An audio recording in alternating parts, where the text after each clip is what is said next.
The Marlins swept in Pittsburgh for the series and the season series, unfortunately, by the Pirates. They flirted with the no-hitter, but in the end, Bride delivered the hit, and they gave it a ride in the ninth.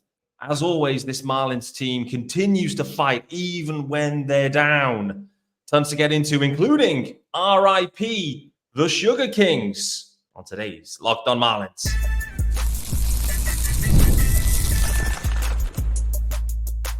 You are Locked On Marlins, your daily podcast on the Miami Marlins. Part of the Locked On Podcast Network, your team every day. Greetings from England and welcome to Locked On Marlins, your daily Marlins pod. I'm your host, of course, Peter Pratt. Hit me up at Miami Marlins _UK. Happy Wednesday, guys. This episode is a post-game episode. The Marlins have already played a game. It must have caught people off guard. I don't know. Maybe people like, man, the Marlins are playing. Oh, man, they're getting no hit. I mean, that's probably the general reaction of those folks in the States right now. Reminder, there's a YouTube channel. Make sure you hit subscribe over on the YouTube channel. Of course, this is your team every day. And thanks for making Locked On Marlins your first listen of the day. It's part of the Locked On Podcast Network. Delighted to welcome onto the show a stud.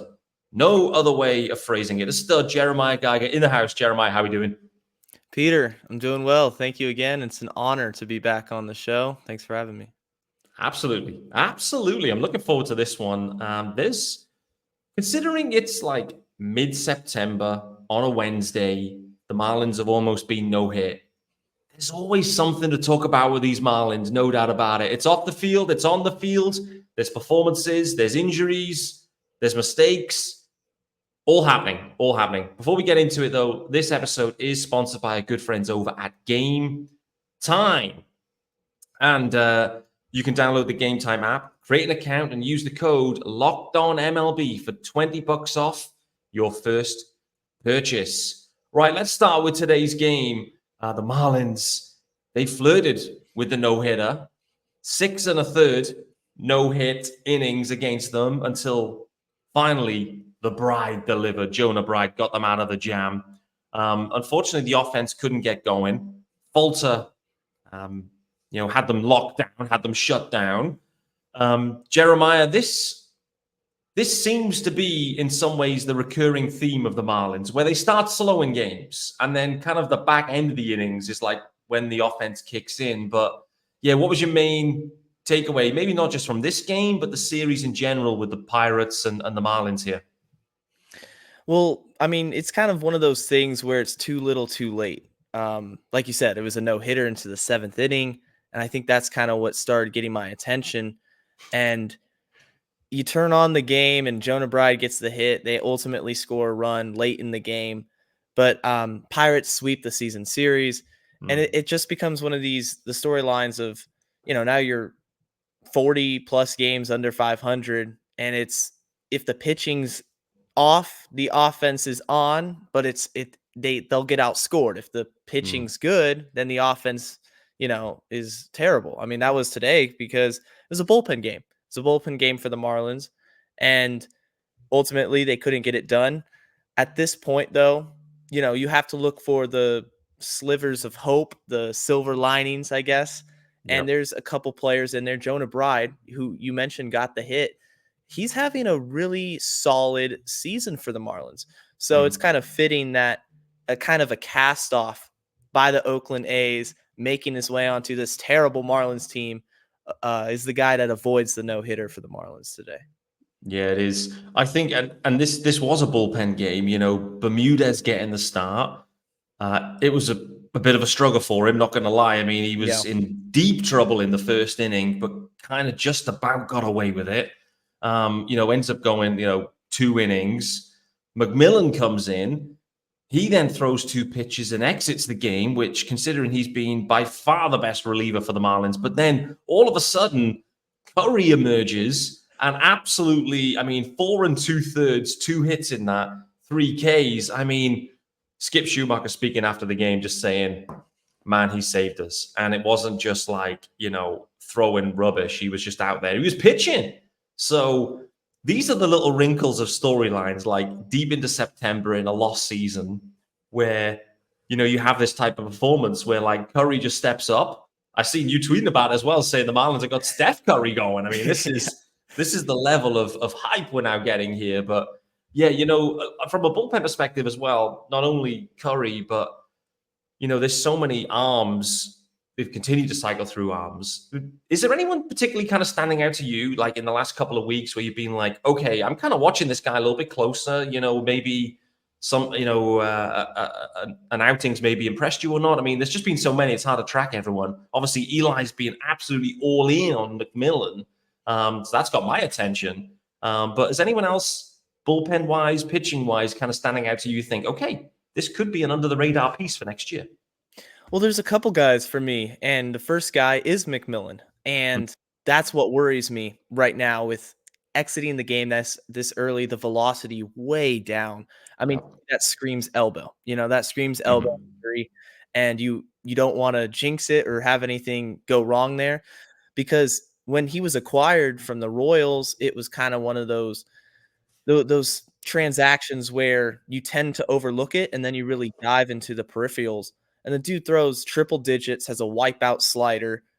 It's all about control. It was all about control. And it seemed like he was kind of turning a page with Miami. So hope everything's good with him there.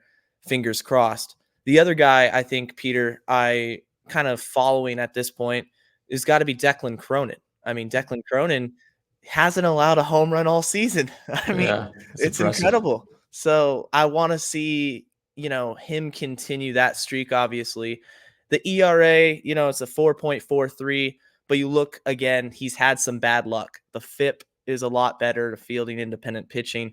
It's a lot better than it is. And I think Cronin is a guy that the Marlins can view as a piece for next year's bullpen, possibly as a trade piece. I mean, to be able in this day and age to go 260 plus at bats without a homer or whatever it is, I mean, that's incredible for a late inning reliever. So Cronin and McMillan, hope all is well with him. Yeah, definitely concerning on the McMillan piece, like you mentioned. Like, it sounds elbow, velocity way down. Like he threw 2 pitches. Skip just kind of like ran out there basically and kind of, was like, listen, we need to shut this down immediately. The right thing. But unfortunately, the damage may already be done with that one. I guess, we hope things are okay, but we may fear the worst on that. We'll wait to see. Just going back to Cronin, to your point, no home runs given up. And as well, I was thinking, well, how many innings has he actually thrown now? He's thrown 65 innings, Declan Cronin, throughout the season. He started the year on fire against the Pirates, having to go multiple relief innings in extras. So they've got the extras rule to contend with. And Cronin came out and just was like on fire. Introduced himself to like Marlins Twitter and the Marlins fan base. And I think he's kind of like, the ERA is a little bit ballooned, I think. It's been a bit unfair. Like there's been times when Skip has like thrown him out there that extra inning. Like, I think someone really clever will be able to do this. Maybe it's you, I don't know, but someone clever will be able to do this where they can look at, okay, if it was just 1 inning of work, and that was the only, the only factor in terms of the ERA, what would that look like? Because I always feel like it's that one extra hitter or that one extra inning where like he's asked to do a little bit too much because basically the rest of the pen's either gassed or putrid, and that kind of leads to it. And so for me with Cronin, 65 innings, no home runs given up, a mid-4 ERA. I mean, this is a guy that's going to be in the pen next year, no doubt about it. And I think there's progression that we'll see from Cronin. I've got one other follow-up on him as well, specifically. It's been puzzling me for weeks, so I hope you can help demystify this a little bit. What color is his hair? Has he got gray hair? Is it blonde? Like every time I see Cronin, there's a different light flicking off. I'm trying to work it out. Is he got like the George Clooney gray with a bit of Brad Pitt blonde? I don't know what's going on with his lid. I saw that just the other day. I think he was walking out of the bullpen, and I'm like, is his hair gray? Like 2 weeks ago, I thought it was blonde. Like he's rocking the Beach Boys surfer cut. You see him down in, surfing the waves, and then the next thing you know, he's got gray hair. I'm like, what is going on here? But whatever it's doing, it's working. So keep it up. Yeah, no doubt. I mean, that's what happens being in the Marlins bullpen all year, going the extra innings and multi-inning relief appearances. You start blonde and you end up like full-blown gray. But nevertheless, I'm with you. I mean, Cronin's definitely stood out for sure. McMillan, we'll wait to see. But there's a few other guys. I think this is the piece right now. Is these bullpen arms, everyone's getting a look. Everyone's got an opportunity. Everyone's, can put their best foot forward. I mean, like Lake Bashar today, I mean, he only, gets one out, only needs to get one out. But, he's, again, another guy you look at and you think, I mean, love the hair, love the tash, love everything that's going on with him.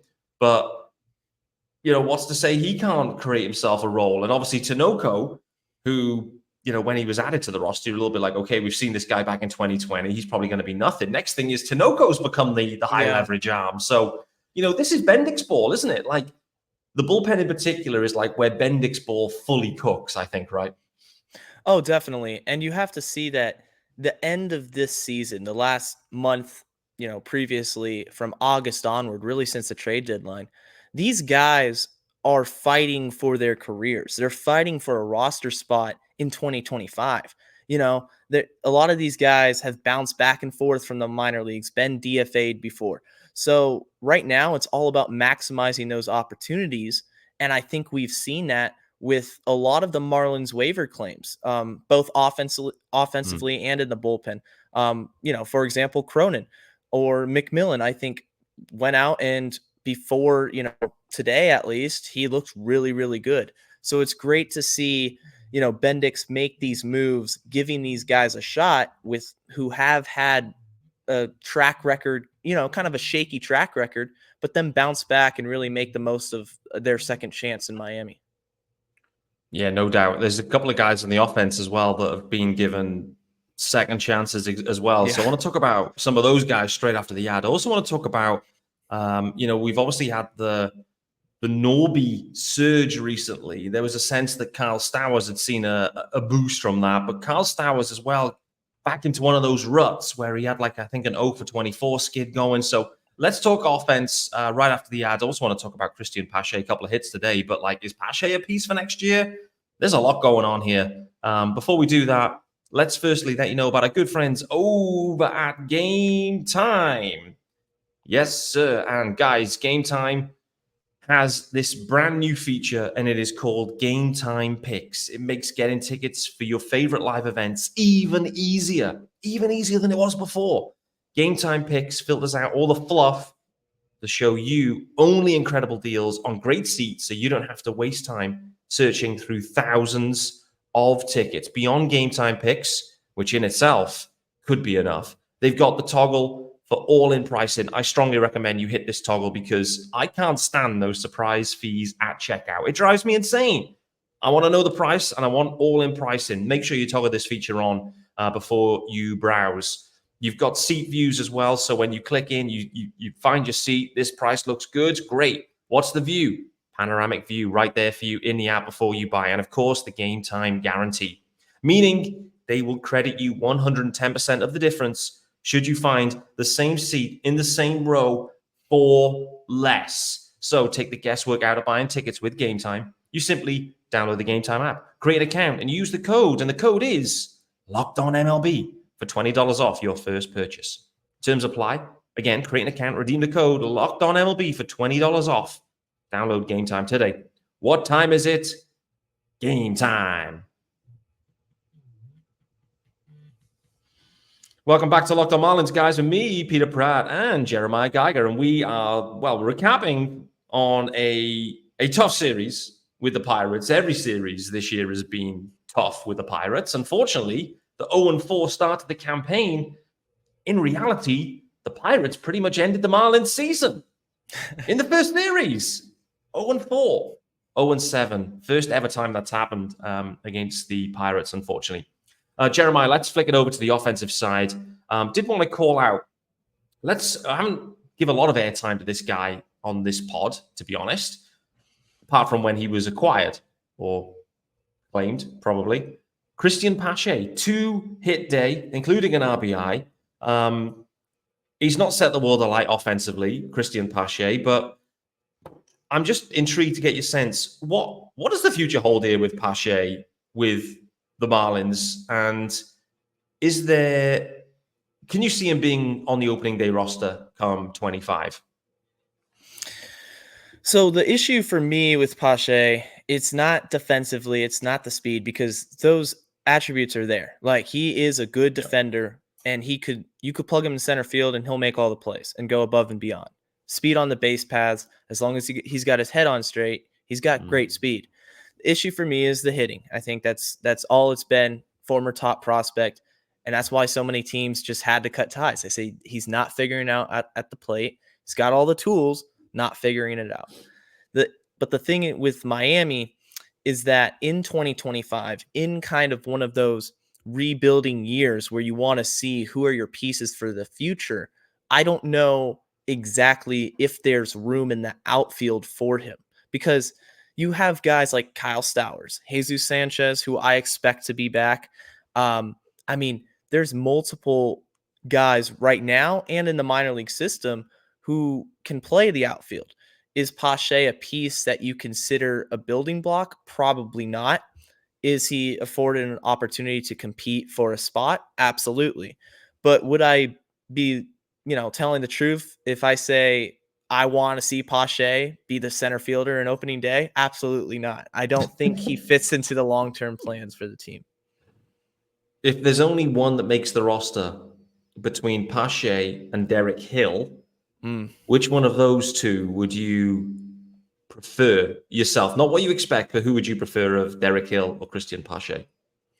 I would go with Derek Hill. I would prefer Derek Hill. I think the bat is a little bit more there. He's shown some glimpses of power, and I just haven't seen that from Pache. I know the speed and defense is there, but I would go Hill. Yeah. If we broaden it out a touch, I guess, looking at the 40-man, obviously Victor Mesa Jr. is on the 40-man, as well is Javier Sanoja. So there's a couple of guys, on the 40-man now. And, clearly with Bendix, anything is possible. Being on the 40-man right now doesn't mean anything. You're not safe.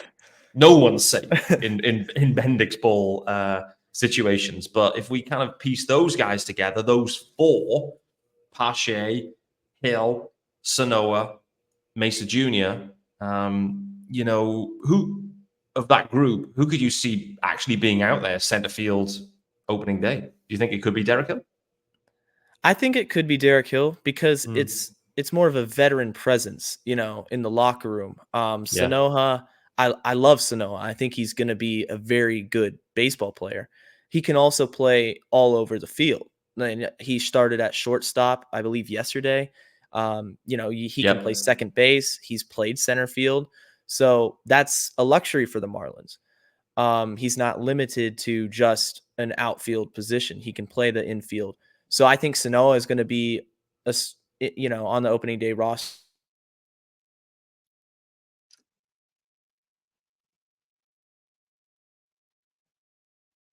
Have I lost Jeremiah? Oh, I think it went out for a second. But you're back.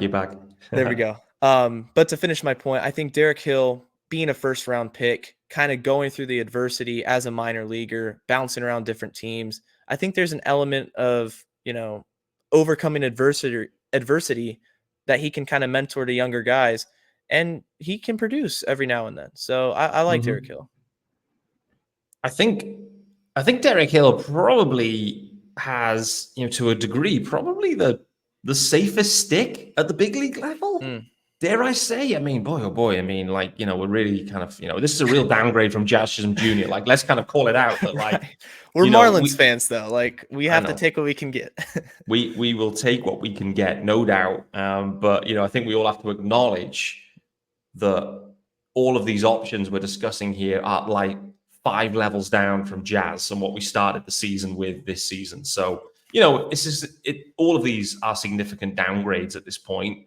It's a rebuilding year. I think the point you made there, though, I think is really, really interesting because in terms of Derek Hill, the veteran, that being a vet and a little bit older, I think that's the really interesting part about the way this Marlins offense in particular, but general roster. I think it's going to need a little bit of balance because at the moment you've got basically a load of prospects just coming together and playing with maybe Fortes and Jake Berger sprinkled in there. Like that's kind of it. The rest of it is like basically prospects and, league minimum dudes. And so I'm interested to see like how they layer in a vet or two. And, to your point, maybe Derek Hill is one of those vets, just to try and add a bit of seniority, experience, whatever it might be, into the clubhouse. And to your point, like Derek Hill bounced around a bit, battling adversity as you do in the game. I think you need that really. And I think that's important for like the young guys to see, because as we've seen at the big league level, it is not plain sailing no matter who you are. And you're always facing adversity. So I think it's great to have someone like Derek Hill around. And in some regards, Pache's kind of faced the same as well, where he's been bouncing around. So, I think that's a really interesting point and a really interesting subplot as we look ahead. Does Bendix try to get maybe one or two like super senior vets in to kind of balance this roster a little bit and kind of help with the guidance, almost like a kind of bench coach? Do you know what I mean? Like a vet who can maybe play 2 days a week that actually becomes like an extended coach and someone for the players to lean into. So I think that's probably going to be necessary because whilst young roster, there'll be a lot of mistakes with that and there'll be a lot of growing pains with that roster. And I think having some different voices could be valuable. I don't know. Where do you sit on that one? Oh, I agree with you. I mean, I think I talked about it just last podcast when I was it was your question, the over under 4.5 million on free agents. And I said, I expect Bendix to go out number one and get a innings eater, in the rotation because it's a young rotation and coming off all these injuries, you need someone who not only can give you innings and get you through a 162 game season, but you need some leadership because right now Sandy is the only guy there and Sandy's a great leader, but you need another veteran in that pitching staff. And offensively, to your point, it's the exact same thing. You cannot go into next season with prospects running every day with no kind of, direction. You need someone that's been there. You need that Martin Prado type attitude, that professional attitude where, they take care of the mental side of the game, not just every day. They might not be the best hitter, but they know how to be a professional day in and day out. I think that's really important for a team in a clubhouse. Yeah, that's kind of Martin Prado was exactly who I was thinking about, actually. And I'm glad you mentioned that name because it's that type of guy that, a clubhouse will look up to. They may not be on the field every day and the need for them to be. And frankly, they're probably not going to be because the Marlins, whoever this player may be, they're going to pay him like $1 million or $2 million or something. Like it's going to be a bargain basement, because that's just the way. I'm with you on the innings eater, by the way. Like they may need to get two of them, frankly. They may need to get two arms in the rotation that they think, can we get 150 out of these of like, 5 ERA, 150 innings? Like I think they and if all goes well and they're pitching well, you flip them at the deadline. This is it, right? You just get these. And so this is why like the Marlins activity through the offseason is most likely to be pretty much akin to last offseason where nothing happens apart from like a few random, a random trade here or there or a waiver pickup or like a cash considerations move. And then probably what you'll get is, right, who's left? We need a couple of arms. Let's go and spend $1 million or $2 million each on a couple of arms maybe just to kind of give us some... it's clear they're going to need the depth. You look at this season, just the amount of injuries for the Marlins, for baseball, like you need probably 15 starters a year. So it's not about 1 to 5, it's about 1 to 15 in the modern day baseball. And, that's the challenge, no doubt. But one that's going to be very interesting. I want to talk to you about the Sugar Kings jerseys straight after this, but let's quickly let you know about our good friends over at PrizePicks. We'll get the graphics up there, Mr. Producer. Press the wrong button. There we go. Right, guys. So PrizePicks is America's #1 daily fantasy sports app with over 5 million active members. And it's the easiest and most exciting way to play daily fantasy sports. Unlike other apps on PrizePicks, it's you against the numbers. Don't have to be worrying about any of them sharks. All you do is pick more or less than on 2 to 6 player stat projections and watch the winnings roll in, baby. And you can win up to 100 times your money on PrizePicks with as little as 4 correct picks. Yes, you heard that right. With as little as 4 correct picks, you can win up to 100 times your money. And it's the best way to get in on the action on sports in most states, including California, Texas, and Georgia. So all you have to do is simply download the PrizePicks app today. Use the code LOCKEDONMLB and get $50 instantly when you play $5. That's LOCKEDONMLB on PrizePicks to get $50 instantly when you play $5. You don't even need to win to receive the $50 bonus. It's guaranteed. PrizePicks, run your game. Final segment here on Locked On Marlins with me, Peter Pratt, and Jeremiah Geiger. And it's the end of an era. End of an era that was dropped last night. As I'm sitting there waiting for the game to start, we get the news, the breaking news, that the Sugar Kings jersey, the City Connect jersey for the Marlins will be retired. The final outing will be in the Brave series next weekend. Well, not the weekend coming, the one after. So that's going to be the last outing of the City Connect jersey. Jeremiah, where does this jersey rank? Firstly, in terms of City Connects for you, because that's been like an ongoing dialogue where, like, where is it sat? The Marlins were in the first wave of City Connects. They were like right at the start of these releases. Before you answer, for me, I haven't actually seen a better jersey than the Marlins one. I thought it was immense at the time. It completely, it captured me. I went straight out and bought it. No name on the back, by the way. Right call. But, looking at it now, I still think it's the cleanest out there. What about you? So for me, in terms of City Connect jerseys, they're right up there. I think them and San Diego. I like San Diego's. I thought those were really nice. But top 5 for sure. You could argue number 1, but easily top 5. I mean, the level of City Connect jerseys. I thought the monochrome look that so many teams looked awful. The pants are the same color as the jerseys. I thought the Marlins balanced that really well. Obviously, just wearing the white pants with the red jerseys, and the hats were cool too. But for my opinion, I think they were solid. But at the same time, I'm excited to see the next wave of uniforms. Do they incorporate teal? Is there a throwback theme to it? There's so much to kind of look forward to in that. They weren't bad, but I'm excited to see the next set. Yeah. For Marlins fans, we will always be infatuated with jerseys. I think it's a Miami thing. I think it's a South. I don't know, but Marlins fans in particular, particularly because of the teal aspect, or with it embedded within the history of this organization, and there's this constant battle, it seems, at the moment between teal, no teal, the fans, no fans, all this stuff. I frankly would be stunned if their City Connect was a teal-related City Connect next time around. I feel like you can't go with City Connect for teal. I think that's a different discussion for another day. I'm very interested to see what they do. And just digesting this, because I was a bit surprised when I heard the news, but something I did read somewhere was that this was actually probably or maybe driven by Nike, actually, and the fact that we're 4 years into these jerseys and maybe there's a 4-year lifespan on them placed by Nike, which kind of makes sense because, listen, it's always a business. You want to get a new jersey out there because you want to sell more. I get it. And so I'm interested to see where they go. When I think back to the City Connects, though, I think for some reason in my head, and Eli was sharing some stuff on the Fish on First account yesterday with Sandy, in the promo. Jazz was in the promo. Miguel Rojas was in the promo back in the day because I went back and looked.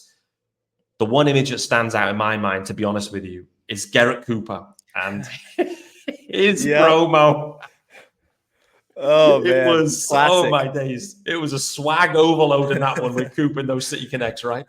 Yep. No, for sure. You got Sandy, you got Jazz. I think Jazz kind of rocked it the best, though. Oh, and no doubt. My theory is the day they traded him to the Yankees, they knew they were going to get rid of the uniforms. You can't have them without Jazz. You just can't.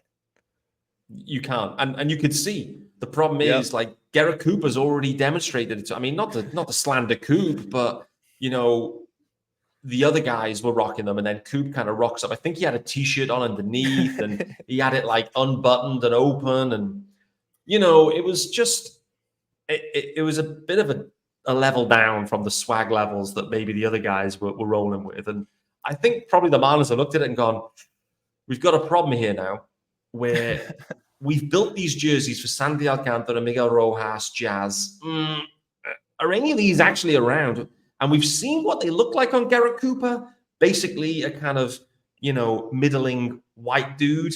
Looking around going, oh man, we've got Jonah Bride now, Nick Forte. I mean, like these jerseys are probably not going to work. We need to flex these away. So, right. Yeah, we'll see. We'll see. But I'm disappointed, but excited. I think it's one of them where I've grown accustomed to them. I don't think they'll go teal with the next one. I think they'll find something else. But just to your point as well, some of the other ones, I do like the Padres one though, by the way, because that is cool. It's like different. I like the fact that they've like the ones that have pushed the ticket.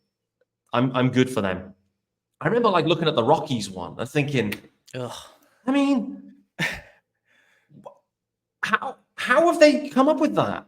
And I remember looking at, the Cubs one, which is just like Wrigleyville and like just vanilla. I'm like, the Dodgers, I think, have had 4 City Connects already because they keep botching it. There's some of these are terrible efforts. They really, really are. But that's one thing for the Marlins. We always, there's always Flames jerseys, no doubt.